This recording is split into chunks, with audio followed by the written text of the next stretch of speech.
So sorry for the delay. I had a few hiccups when producing this video. What I wanted to do was I wanted to start off with the worst movies of 2022 and then follow up with the best movies of 2022. Simply because everyone I was seeing on YouTube was starting off with the positive and then ending the year with the negative. It's just like, maybe we should start with the worst movies first and then talk about the best movies. So, I did get delayed. It's now 2023, but hopefully you're still being able to enjoy this list because it is still early on in the year. I also have most anticipated movies and games coming soon, so don't worry about that. And this was kind of the more difficult list to do than the worst movies, because the worst movies, it's like, I tend to avoid bad movies when I can, and so a lot of the movies I saw on my worst movies of 2022 list were kind of like, I was hoping something out of them, but they just disappointed me. I usually don't go and watch intentionally a bad movie, because I don't have enough time to do stuff like that. But with the best movies, it's a little bit hard because I saw so many really great movies in 2022. I know, right? And I do try to keep my lists to just 11, simply because 11's kind of my shtick with my reviewing system and whatnot. So, yes, I did pick out 11, but I do have some runner-ups that I feel deserve to get at least a mention, an honorable mention, and I'll start off with those first instead of putting those in between 2 and 1. That always annoys the hell out of me. But, so, for the first runner-up I had that I was considering for this list is Glass Onion Knives Out, or Knives Out 2. Has a couple of names. This movie, I felt, was slightly better than the first one, and I did enjoy the diverse cast of many different actors, and I liked some of the things they did partway through in terms of like narrative storytelling and whatnot. It's just like the last 5 to 10 minutes, I kind of felt like they didn't know how to end this story. I felt like they paint themselves in a corner, and they have kind of this weird ending that just honestly made me feel unsatisfied, and so that's why it didn't quite make the top 11. And then the next one is 13 Lives. This is an awesome biopic that was in the top 11 for the longest time until it got pushed out by a couple of others. Colin Farrell, Viggo Mortensen, Joel Edgerton, they all do a great job here. And this is an amazing true story. I remember when this actually happened, and I loved actually seeing the in-depth story of how they did this rescue. And it's a great rescue movie. I enjoyed it. I thought it was a pretty good movie. At the next runner-up is Violent Night. I really tried to get this in the top 11 because this is a fun movie, hands down. Are there some stupid parts to it? Yes. Is there some weak acting? Yes. But overall, it's a batshit crazy movie, but it's supposed to be. It's literally Santa Claus going John Wick on a bunch of guys invading this family's home. And yes, it sounds like a super gimmick, but honestly, I have a fun time with it. I love the like North's background to Santa Claus, the insanely violent Norse background he had before he became Santa Claus. I'd be interested to see a sequel to this. I've spent too much time on this runner-up. Moving on. And the last runner-up is a like indie movie that completely caught me by surprise, High Heat. Now, the poster looks stupid, the trailer looked kind of ridiculous, but I am a sucker for like Die Hard type movies. I got some really strong Under Siege vibes from this one, and come to find out, this was a awesome action comedy. Like, this is straight up a comedic movie, but it's done so in a serious way. And I had a fun time with this. My biggest criticism of this movie isn't with anything in the story, it's with the technical aspect of it. Just like audio is really unbalanced. Music is way too loud. Vocal speech is way too quiet. And so I didn't quite like the movie as much. I felt they really needed to fix the balancing with the audio. However, one pro I will give to this runner-up is, for the first time in a long time, they actually had some good, decent fight scenes with female characters where it doesn't look fake as shit. Marvel, you know, it actually looks like the women in these scenes could actually kick my ass. It did. There were some spotty moments in the fight choreography. I won't say it's as incredible as some other movies, but no, it didn't feel as super fake as some of the Disney projects, like with Star Wars and Marvel, and you know, like just slaps. So I really enjoyed that about this movie. Funny movie, fun story, pretty quick movie as well. I spent too much time on this runner-up, but it is the last runner-up. And now on to my 11 best movies I saw in 2022 now. And I'm starting off with the best movie I saw in all of 2022. This is the number one pick, Moonfall. I couldn't say that with a straight face. No, that was a joke. I'm starting off at 11, working my way to number 1. So, at number 11 is the guilty pleasure on this list. And that guilty pleasure is Carter. Now, Carter is a movie that's not done particularly amazing. It has a lot of issues. It drops the ball in a couple places, but damn it, this is one of the most action movies ever made. This thing trumps any Sylvester Stallone, Arnold Schwarzenegger, Tom Cruise. I mean, the action in this movie is so over the top. At one point, you can't help but just laugh out loud at how ridiculous the action gets in this movie. This thing is like 2 parts John Woo, 3 parts any Tom Cruise director, 1 part Sylvester Stallone, 1 part Garth Evans. I mean, this thing has it all. Zombies, martial arts, 3 motorcycle chases, not 1, not 2, but 3. It has a nude bathhouse fight scene. It has a knife scene. It's all one take. It has gunfights, rocket fights, helicopter chase scenes with trains. I mean, this thing just gets crazier and crazier and crazier, and it is just so much fun to watch. At number 10, and I have it this low because I feel like if I had it any higher, I would be giving it unfair treatment, and that's Prey. Now, I am a huge Predator fan. It's one of my 3 favorite franchises of all time, the Predator franchise. I was automatically going to watch this. I'm probably going to buy it once it gets out to a physical version of this movie. I am a huge Predator fan. I love the Predator universe, and so obviously this was going to be on my list of favorite movies, unless it really sucked, but thankfully it didn't suck. It was really entertaining. I absolutely loved how brutally badass the Predator was, and I also really liked that the main character, the lead female lead, was not this perfect, can never do any wrong, like, superhuman. Until the end, she like screwed up everything. It made her more relatable. It made me root for her more.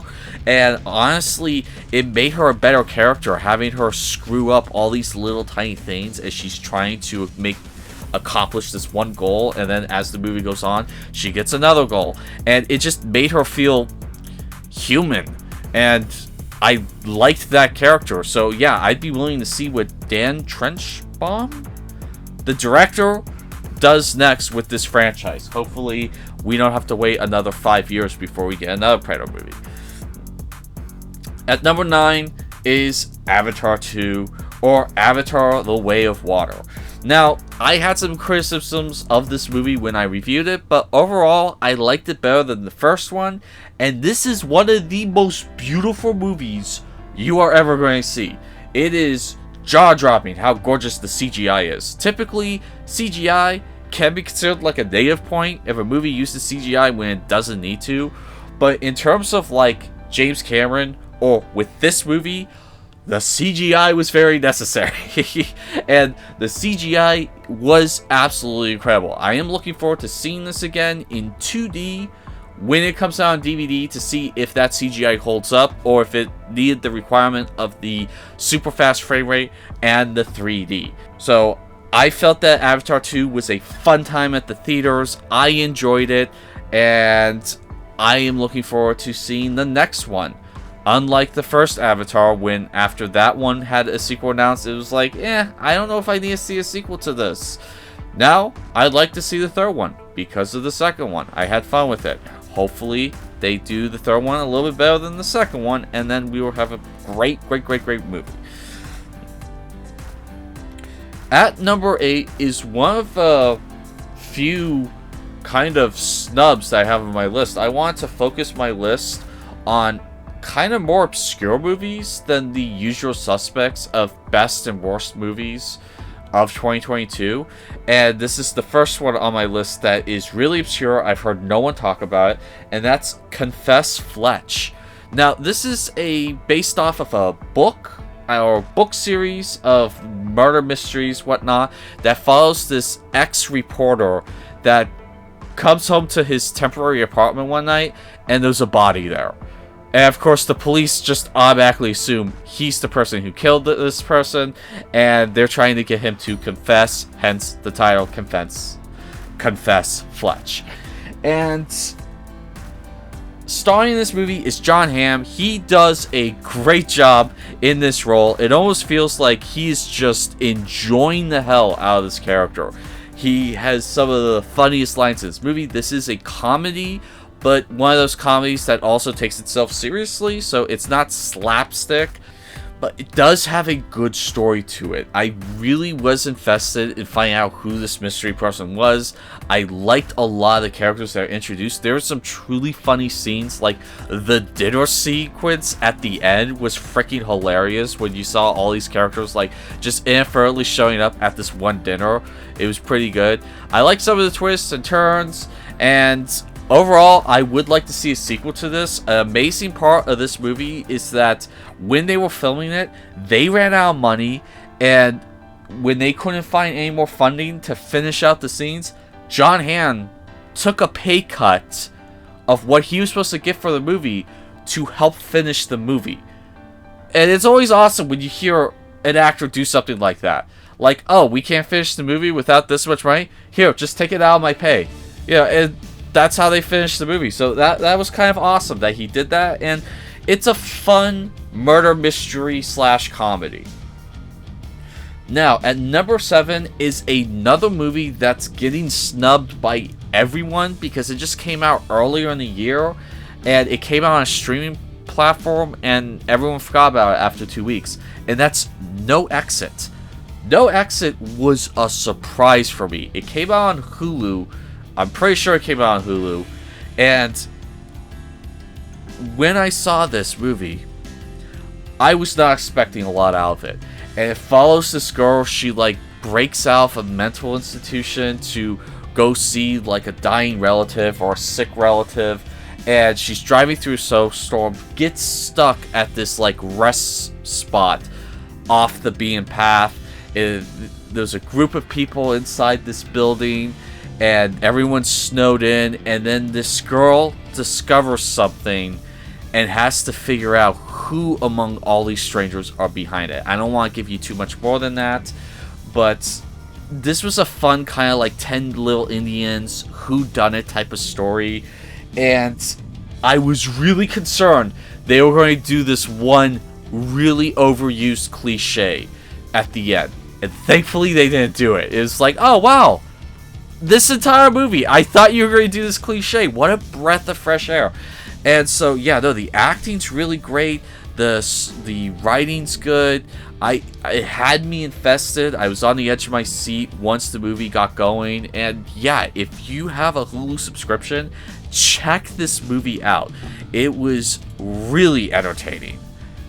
Now, my number 6 pick is The Adam Project.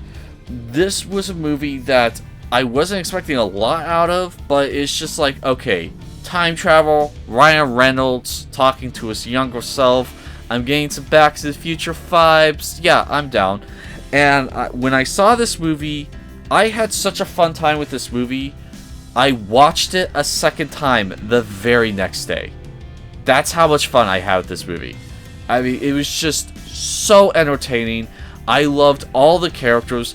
One of the rare times you actually get a good, decent kid actor who doesn't fumble his lines. That was a shock to me. I was expecting this kid to be a terrible actor, you know, due to some of the more recent child actors we've seen.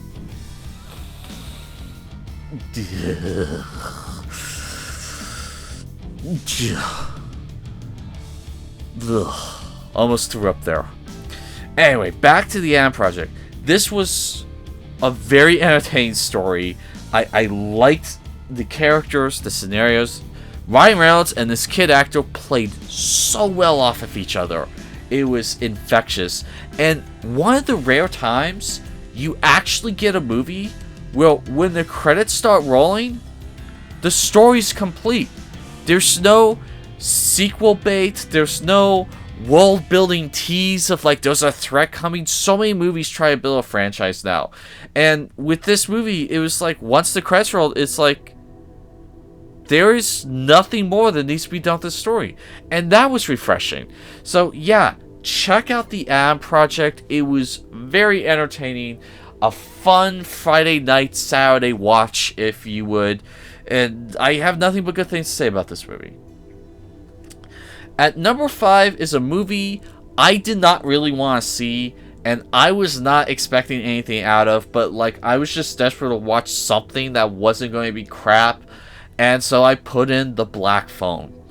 And wow, I was completely taken by surprise by this movie, because I saw the trailers. I'm just thinking, how are you going to make an entire movie out of this? Seriously, like I didn't see how they were going to do an entire movie out of a kid being stuck in a basement with a serial killer, you know, up above.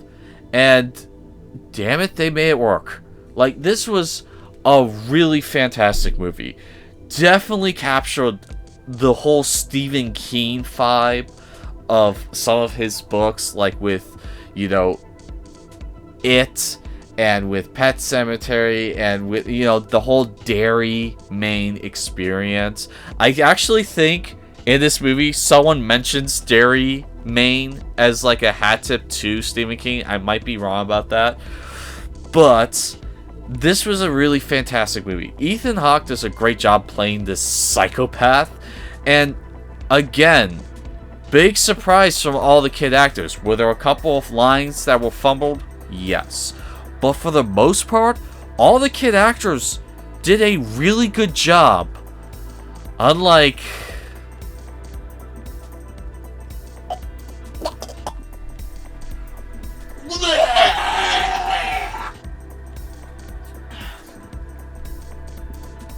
Sorry. Going back to good work, these kid actors did a really good job. I absolutely loved the look of fear in that one kid's eyes. The main kid does a really good job. There's this interesting kind of like subplot that explains a lot of stuff that I was not expecting. And by the end of the movie, it was just like, I did not expect that to be a good movie. And that was a really good movie. It took me by surprise, and I really like it when a movie takes me by surprise. Now, at number 4 is The Batman. I was really hopeful for The Batman. It's like, I really hope this works. I really hope this works. And thankfully, it's one of those times where my hopes were met. And I gave this a 10 out of 11 or a 9 out of 11. I gave it a really good score. And probably my favorite aspect of this movie is that for the first time in, I don't know, ever, we finally have a Batman movie where Batman feels like a detective. A lot of Batman movies, you get one or two quick little scenes of him doing some detective work, but it's mostly just him being up bad guys and chasing after the main villain. And with this movie, he's doing detective work. Like, he doesn't find out who the main bad guy is until like 40 minutes from the end of the almost 3-hour movie. So, like, it's a good chunk of the movie. And, yeah, I really liked Robert Pattinson's Batman. Still don't know about his Bruce Wayne. I thought that might have been one of the weaker parts of the movie. I've heard some people defend, like, he hasn't quite gotten his Bruce Wayne vibe yet. But his Batman vibe, I really liked that. I thought that was a well done Batman. I liked it a lot. I would watch a sequel. Don't know if we're getting a sequel thanks to the whole James Gunn fiasco mix-up. But, yeah, I would like to see a sequel to this Batman. Also, shout out to Zoe Kravitz as Catwoman, and especially Jeffrey Wright as Commissioner Gordon. If you've been watching my channel, you know I am almost absolutely against race and gender swapping with already established characters. I can't stand it. There are a couple times that I've been convinced otherwise, like with Floyd Lawton in Suicide Squad. I did not like Will Smith as Floyd Lawton, but then when I saw the movie, it's like, okay, I have no problem seeing Will Smith as this character as long as they do this character. Like, I do get convinced of some race and gender swaps. So when I went into this movie, it's like, I initially don't want to like it, but both those characters, the casting's pretty damn good. And watching the movie, they both did an excellent job. I absolutely love Jeffrey Wright as Commissioner Gordon. He killed it. So I'm perfectly fine with them continuing on having Zoe Kravitz and Jeffrey Wright as Catwoman and Commissioner Gordon in the sequel, if they show up in the sequel. And yeah, that's how entertained I was with their performances. This was a great movie. I absolutely love this movie. And yeah, I got nothing but great things to say about this movie. If you want to see more in depth of this movie, this is one of the few movies on this list I actually did a review for. At number 3 is one I knew was going to be a guilty pleasure, but turned out to be a really fun action comedy. And that is Bullet Train. Oh my gosh, I had so much fun with Bullet Train. This was an absolutely entertaining, satisfying movie. This had flares of Quentin Tarantino, Joe Carnahan with his Smokin' Aces type movie. This definitely felt like a Smokin' Aces type of movie, a Quentin Tarantino type of movie. It has that blend of action comedy, and everyone does an entertaining job. I absolutely loved every character in this movie.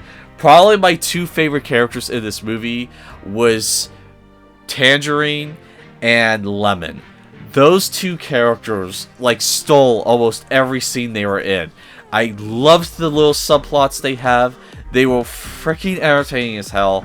But they weren't the only characters. I loved Brad Pitt's character. I loved the subplot he had with his handler, constantly talking to him on the phone. I liked the location of it all happening on one train. Just these characters played well off of each other. If you want a fun evening, pop this movie in. This is such a fun movie. I had so much fun with this, and like, I am actively looking for a copy of this on 4K that's not $30, because this is a movie I want to own. Now, my number 2 spot, and this for the longest time was my number 1 pick of the year, until it got knocked out by the number 1 pick. But with certain aspects to this, I would say this is better than the number 1 pick. It's just the number 1 pick did some really impressive things. But my number 2 pick, and probably in terms of overall package, my favorite movie this year, was The Outfit. This movie took me by surprise. I was expecting this to just be a decent movie with good acting in it. But man, this thing was magnificent. Everyone does a magnificent job in this movie. It takes place in one location. Seriously, I don't think there's any scene that happens outside this one location of a suit shop. And it follows a cutter, not a tailor, but a cutter, who has been working for the mob for a long time, like the past 20 years. He makes suits for them. They will often have meets and drop-offs at his place. It's like a mob drop-off where they drop off messages, and that's kind of the status quo. He's this old, elderly British gentleman who is just a sort of lower cog in the mob. And then one night, all hell breaks loose. I don't want to tell you any more than that. I want you to go in this movie as fresh as possible, but it's a little bit slow at the very beginning just to introduce the characters, but once that night begins, ooh, I was on the edge of my seat for the rest of the movie until the credits rolled. It was that good. The acting is incredible. The story twists are great. I loved every minute of this movie. I was on the edge of my seat every moment of this movie, and this movie was just fantastic. I cannot say enough good things about this movie. This is easily one, if not the best movie I have seen this year. Now, moving on to number one. There is one slight exception to this. You know it was coming, and that is Top Gun Maverick. Now, before you go, I know a lot of people have been putting this really high on the list, but that cinematography was mind-blowing. It was outstanding. It was like just... I've seen the movie twice. My jaw was on the floor every time I saw one of those jet fire scenes, because they didn't do CGI. They painstakingly tried as hard as they could to not use CGI in this movie. Is there CGI in this movie? Absolutely. With some explosions, yes. And you can really notice them because so much of the movie is not in CGI. And so... And like, I think I found a video online where someone actually found the canyon they filmed a lot of the scenes in, and so they actually started flying in their own plane through the canyon, which is funny. But no, they spent so much effort to film these scenes practically, and we have not seen cinematography like this, and I don't think we're going to see cinematography like this for a while. Like, this should automatically win an Oscar for Best Cinematography. The fact that they actually got cameras inside of fighter jets to film the actors actually flying through the sky is mind-blowing. And yes, I've heard a lot of people badmouth this movie, like, oh, it's not that good actually. It's actually... And, like, what I always say to them is, like, that's cinematography, though. And, like, I've never had anyone fight me on that. It's just like, yeah, that cinematography was pretty good. It's like, yeah, no, I get if you don't like the story, but that's cinematography. And, you know, personally, watching the first Top Gun, comparing the two, the sequel's so much better than the first one. Now, granted, that's not saying a lot, because, objectively, the first one's not a good movie. It's a fun movie. It's one of those iconic 80s movies, but just by today's standards, it's not that good of a movie. But that sequel, man, mind-blowing. The fact that they made the story better, the characters were pretty entertaining, and the filming, it's just like, I could not believe they got some of these shots. It was magnificent. So, yeah, that's been my list of the best movies I saw in 2022. What do you guys think? Are there any movies I'm leaving out? Are there any movies you disagree with on this list? Let me know down in the comments below. My name's Christopher Connell with 11 Hour Review, and that will be all.